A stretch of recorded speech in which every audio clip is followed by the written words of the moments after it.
The Woman in Cabin 10 is out on Netflix, new thriller directed by Simon Stone, whose previous film, The Dig, I really enjoyed.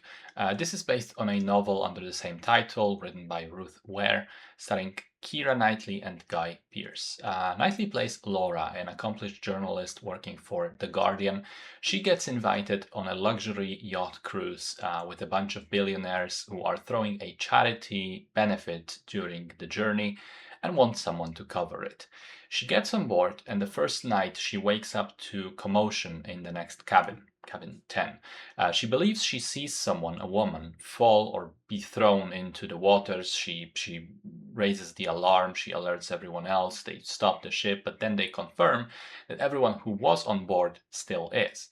Laura insists, no, what about the woman from this cabin? I saw her earlier today. I saw someone was there. But everyone says, no, there was never any woman in cabin 10. In fact, it was empty the whole time. And the story goes from there. So it's a premise that has been done before. Jodie Foster was in Flight Plan, which was a similar thing on a plane. I think there was also a movie like this happening on a train. Now it's a boat. And that's not necessarily a problem, a repeat premise, so long as the execution is worth it. Sadly, it isn't in this case. I think it's a very middling thriller that, despite doing an okay job of building up tension and interest in the first half, ends up rather disappointing later for one main reason. The main character is a journalist, so you would expect that she employs her intellect, investigative skills, ability to question people in order to get to the truth. But in actuality, all she does is run around screaming, no, you're wrong, there was a woman. And eventually she gets to the truth because another character literally approaches her and explains it.